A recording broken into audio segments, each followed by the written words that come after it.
He had been a keeper of the law, now he was its victim. For years, Judge Wesley Gaines had sat on the high bench of the court, presiding over tense trials, handing down verdicts that carried an unwavering belief in justice. He was a man of reason, of fairness. But he never imagined that one day, he would be sitting on the other side of the law. That night, the wind was calm. Birmingham, Alabama, seemed to be in a sad sleep. The streets were dimly lit, dragging shadows along the sidewalks. Wesley had just finished a week-long trial, a complex corporate fraud case that had left him exhausted. He loosened his tie, exhaled slowly as he settled into the soft leather seat of his luxurious Mercedes. Little did he know, his peace would last only a few short minutes. Red light. He tapped his fingers on the wheel, eyes on the intersection ahead. Then suddenly, red-green flashing lights filled the rearview mirror. Wesley frowned. He hadn't been speeding, hadn't done anything wrong. What was going on? He pulled over, keeping his hands on the wheel carefully, as he knew he should. Stay calm. Don't give the wrong impression. A sharp knock on the window made him turn. A female officer stood there, white, middle-aged, with blonde hair pulled back so tightly that it stretched across her forehead. No greeting, no explanation, just a cold voice cutting through the darkness. Vehicle registration and driver's license. Wesley nodded, slowly opening the glove compartment, each movement purposeful, clear, unmistakable. He handed her the papers. But instead of examining them, the female officer's eyes, name tag C. Doyle, were fixed on him. Glancing at his face, the crisp suit, the expensive watch. "Is this your car?" she asked. Wesley breathed softly through her nose. "Yes." "Is there a problem, officer?" She took a step back, her head tilted. "Would you mind telling me, where did you get this car?" His fingers tightened on the steering wheel. It wasn't the first time he'd heard that question, but this time, it hurt more than ever. "It's mine. Registered in my name." His voice was even, but his eyes flashed with suppressed anger. She didn't answer. Instead, she reached for her walkie-talkie, and the reversal of a lifetime of faith in justice began. "I have a car, but here, that could be taken as an accusation." Wesley looked at the policewoman with a calm gaze. She had just said it, so softly that it sounded like a weather report, not a suspicion that he had stolen a Mercedes. No evidence. No justification. There was only cold certainty in her voice. "We'll figure it out when backup arrives." Before Wesley could respond, she gestured to leave the car. He sat still, not moving. Because he knew, a hasty move might mean he wouldn't get to tell the story. Just a headline on the evening news. A number in the statistics. Another black man, having to prove his right to be there. And then, a second headlight appeared, slicing the night like a blade of light. The backup squad car arrived. The patrol pulled up, less than 10 feet from his car. The blue-white light cast a cold, distant glow on the asphalt. Officer Doyle straightened his back, his chin tilted back, as if he were performing for an audience. The second officer to step out of the car was a male officer, Patrick Harris, in his mid-30s, with short, sharp hair, his eyes shining with anticipation, as if this were an opportunity to act he had been waiting for. "Suspected stolen vehicle," Doyle said, his voice as hard as stone. Harris didn't look at the car. He looked at Wesley. Not at the registration Doyle was holding, but at the man inside, dark skin, expensive suit, shiny Mercedes. That was enough for them. Wesley felt it was all set. No one had really checked anything, because the car had never been an issue. "Get out of the car," Doyle repeated, her hand moving slightly this time, closer to her holster. Wesley took a deep breath. "I'm cooperating, officer. You have my ID and registration. Just check the system, it's mine. It's legal." Doyle pursed his lips, not responding. Her gaze didn't say, investigation, it said, judgment. She didn't need any more facts, just him. Wesley moved his hand slowly to the door handle, his other hand still on the steering wheel, where everyone could see it. He had been in court before, arguing for men like him, stopped without cause, treated like criminals because of the color of their skin. Now, he wasn't arguing. He was the story. Right here. Right now. The moment Wesley stepped out of the car, the late afternoon sun swept across his neat suit, trying to obscure his cool demeanor. He had barely closed the car door when a hand grabbed his wrist. Doyle, his eyes sharp, his teeth clenched, pulled him back. A dry laugh threatened to escape Wesley's throat, but he swallowed it. He was not under arrest, not yet. No charges. No evidence of wrongdoing. He kept his shoulders square, his head held high, as he had done in courtrooms for years. "I am Judge Wesley Gaines," his voice boomed deep and clear, "I do not object. But I demand to know why I am being detained." Doyle gritted his teeth, his fingers tightening on his gun holster, a flicker of hesitation in his eyes. She had not expected him to be so calm. "Because I asked," she said curtly, without basis. Wesley looked her straight in the eye, unblinking. The gaze of a man who had spent his life relying on reason and justice, a man who had always put his emotions aside when judging, but now, emotions were taking over. He felt the blood rush to his ears, his heart pounding. Logic was no help here. Harris stepped closer, each step heavy as a threat. His hand touched his belt, his fingers twitching beside the gun as if waiting for a reason. "Judge or no judge, you are not exempt," he muttered. Wesley took a deep, slow breath and tried to steady his voice. "I am not asking for special privileges," he said, "I am asking for the basics, human decency." Beside Doyle, the radio crackled, breaking the tension. A signal for an update. She paused. It hit her then, there was no legal basis for holding him. No stolen car report. No one called the police. Just a hunch, not the law. But instead of admitting her mistake, she turned to Wesley. "Put your hands behind your back," she ordered. Wesley could hear his heart pounding in his head, a drum, pounding. The situation was getting out of hand. And then, just as she did, another patrol car pulled up. Not just any officer, it was Sergeant Luis Ramirez. He stepped out of the car, his leather boots clicking solidly against the pavement. The man was in his mid-50s, with salt and pepper hair and the experienced eyes of someone who had seen almost everything. No rush, no emotion, just observation. Ramirez glanced at Wesley, who stood firm, unwavering, then at Doyle and Harris. The tension in Doyle's expression, and Harris's fidgeting hands, said more than any testimony. "What's going on here?" Ramirez asked, his voice low but commanding. A voice that didn't need to be threatening but still commanded an answer. Doyle stood up straight, his hands pressed to his holsters, his mouth faltering. "We suspect, the car may have been stolen." The driver was uncooperative. Ramirez didn't answer right away. He frowned, and repeated. "The driver?" His eyes fell on the ID card Doyle was still clutching, and in that moment, Ramirez's entire demeanor changed. He blinked, his jaw tightening in an unconscious reflex.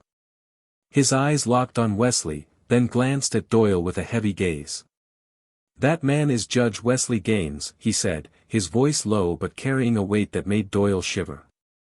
Harris frowned slightly, a flicker of doubt in her eyes, but she didn't move. Even though she knew control was slipping away, she clung to it as if refusing to face the truth. But then Ramirez spoke. He cut her off with a slow, deliberate shake of his head. Without raising his voice, just with his eyes, he turned completely to Wesley. His voice was low, softer, but no less sharp. "Are you okay?" Wesley exhaled slowly, his shoulders tensing with the effort. His patience was threadbare. "Sergeant, I followed all requests. I produced my license and registration properly. Your officer refused to check them and instead called for backup, which caused things to spiral out of control. A situation that should never have happened. Ramirez took a deep breath, his nostrils flaring. He turned to Doyle, his voice growing tense. Did you check the license plate? Doyle didn't answer. That brief hesitation was all Ramirez needed. He snatched the registration from her hand and pulled out his walkie-talkie. This is Ramirez. Run a license plate check on the black Mercedes immediately. His voice was clear, decisive. And the response came as quick as a punch. No theft report. Vehicle registered to Wesley Gaines. The silence fell like the night. Ramirez slowly turned to Doyle, his eyes heavy with disappointment. You had all this information in your hands, and you still decided to escalate. Do you hear what you're saying? His voice wasn't loud, but it was cold and sharp as a knife cutting through the air. Doyle pressed his lips into a thin line, and said softly. I was just being careful. No, Ramirez almost snapped, you weren't careful. You were reckless. But Doyle wasn't letting go. She had gone too far to turn around and admit her mistake. That doesn't mean the judge wasn't acting suspiciously, she said softly. Wesley turned, his eyes hard. Suspicious, for what reason? He asked, his voice low. A deep sigh escaped him, his fingers clenching into fists. Ramirez looked at him again, this time with something close to regret in her eyes. I'm sorry, Judge Gaines, he said softly, this shouldn't have happened. But, the damage is done. And Doyle, still not wrong. The question remained. Would she face the consequences of her actions? Or would the system once again fold in on itself? Wesley stood, his jaw clenched. His heart was steady, but heavy as stone. He had spent his career upholding justice, believing in the integrity of the legal system. And now he himself was being dragged into a vortex of humiliation, on the wrong side of power. A defendant, standing before the bar of a cruel truth. Sergeant Ramirez spoke, his tone as clear as a knife. Doyle was wrong, he said. But she refused to admit it. I was just doing my job. Doyle tried to keep his voice even. She crossed her arms, her gaze firm, but her voice had lost its usual edge. Pride was holding her back, preventing her from retreating completely. How am I supposed to know who he is? She asked, almost apologetically. Ramirez stared at her, unblinking. You're not supposed to know. You just have to do your job. But Doyle still didn't look at Wesley. Never once dared to face him. She gathered the last shreds of her patience, as if clinging to something that was crumbling. Officer Doyle. Wesley's voice rang out, quiet but steely. I want to hear it from you. Do you believe you have a valid reason to pull me back? The question fell into the void, heavy and sharp as a sentence. No words came from Doyle. Only her throat moved, as if to speak, but nothing came out. Because there were no words to justify it. She had pulled him back for one reason. In her mind. A black man driving an expensive car was wrong. A deep-seated prejudice, nameless, voiceless, but as clear as the midday sun. And now, Ramirez stood there, his eyes heavy with awareness. She knew it too, but chose to remain silent. Ramirez sighed, shook her head. Then turned to Wesley.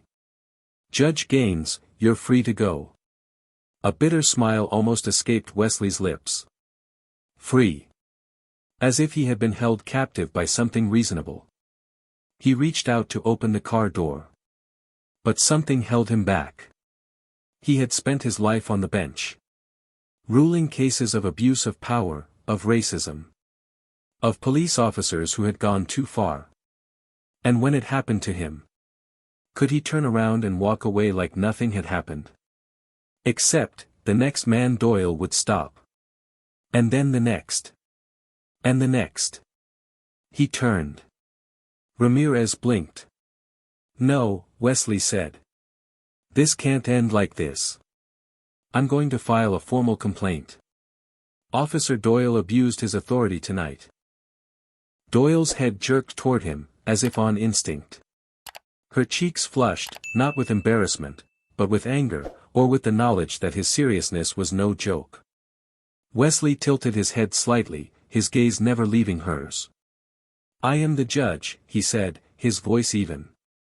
And every word I say counts. Ramirez nodded, slowly but firmly. That is your right, he replied, then turned to look directly at Doyle. And you, he said, will be held accountable for it. For the first time, the steely confidence in Doyle's eyes wavered. Before, she had always had someone behind her. But now? Could anyone save her from this situation? That was the real question. And Wesley, clearly, was not going to leave without an answer. Doyle's expression was hard, cold. But something, worry, confusion, even fear, flickered in her eyes. She was never used to facing the truth this way. There were always excuses, pats on the wrist instead of real punishment. But not today. Sergeant Ramirez opened his notebook, his jaw clenched. Officer Doyle, he said, I want you to state your reasons for stopping that vehicle. Doyle's shoulders, Judge Gaines Doyle, tensed. I told you, she said, it was suspicious behavior. Ramirez's eyes narrowed, suspicious. And what was that behavior, specifically? Doyle hesitated for just a moment. And in that moment, Wesley saw it all. A quick attempt to find an excuse, a wavering in his rationality, and finally, a quiet, unexplained panic. No, Ramirez declared, his voice unwavering. Doyle clenched his fists. That's absurd, she muttered, her gaze hardening. We're going to let people like him threaten us. The words fell, heavy. Wesley stood still, letting the words hang in the air. People like him, he repeated. Ramirez took a step toward her, slowly but clearly. Say that again, he said, his voice low and soft, chilling. Doyle closed his mouth, his eyes burning, a dangerous arrogance. Wesley let out a small breath, as if to shake off a glimmer of hope. No apology. No sign of remorse. No admission that she was wrong. Only resentment at being caught. Ramirez turned to Wesley, his voice firm. I'll take notes on this, sir. Wesley nodded, slowly but firmly. But that's not enough, he said. I want to talk to your captain. Tonight. The panic was clear in Doyle's eyes now. Ramirez didn't say anything more, just put his hand up to the radio. Get Captain Emerson, he said, we have an emergency. Not a comfortable silence, but a tight one, as if the whole space were holding its breath with them. Copy your connection now. The command was cold, emotionless. Doyle's chest heaved violently, her breaths coming in rapid gasps as she swam upstream in a raging flood. The calm she always wore was finally broken. Are you really doing this? She roared at Wesley, her eyes blazing. His face remained impassive, unchanging. Calm. Steady. Because if he didn't do it, who would? This time it couldn't be ignored. This time, the system had to answer for itself. But the real confrontation wasn't just what had happened tonight. It was everything that would come next. The ride home, strangely enough, was the hardest part. The same road. The streetlight still flickered on the windshield. But Wesley was no longer the same man he had been when he had left the courthouse hours earlier. He had believed in justice. In the law. In the belief that if you played by the rules, the system would work. But tonight, had crushed that belief into dust. He turned into the driveway. He turned off the engine but didn't move. He sat there. Alone with the thought weighing on his shoulders like a building. Doyle, would she actually face the consequences? Or would she simply be transferred to another precinct, put through sensitivity training, and allowed to continue her unchecked power plays? He had seen it too many times. But this time, his name was on the complaint. His status as a judge forced the system to take notice. And that was what weighed on his stomach like a rock. Because what if he wasn't a judge? What if he was just a regular black man, driving home from work? No title to protect him. No Sergeant Ramirez to intervene. No favors to keep his dignity intact. Would he be arrested? Pushed to the ground? Or worse? The thought made his hands tighten on the steering wheel, his knuckles turning white. This wasn't just about him anymore. It was about all black men who weren't privileged. His mind drifted back to Doyle, the arrogance, the defiance, the eyes that never admitted wrongdoing. But it wasn't just about one cop. It was about a culture. A system that only changes when pressure is put on it to change. And that's what you're going to do. Tomorrow, you're not just filing a complaint. You're going to demand transparency. You're going to demand consequences. You're going to demand change. Because if even a judge can be treated like that, then the system is failing, and it needs to be woken up. He let out a long sigh and shook his head. The war isn't over. It's only just begun. But this time, he's not only wearing the robe of a judge. He's standing tall. As a man demanding justice. If you believe in accountability. If you believe this story matters. Let your voice be heard. Share this. Speak up. Because change begins when we refuse to stay silent.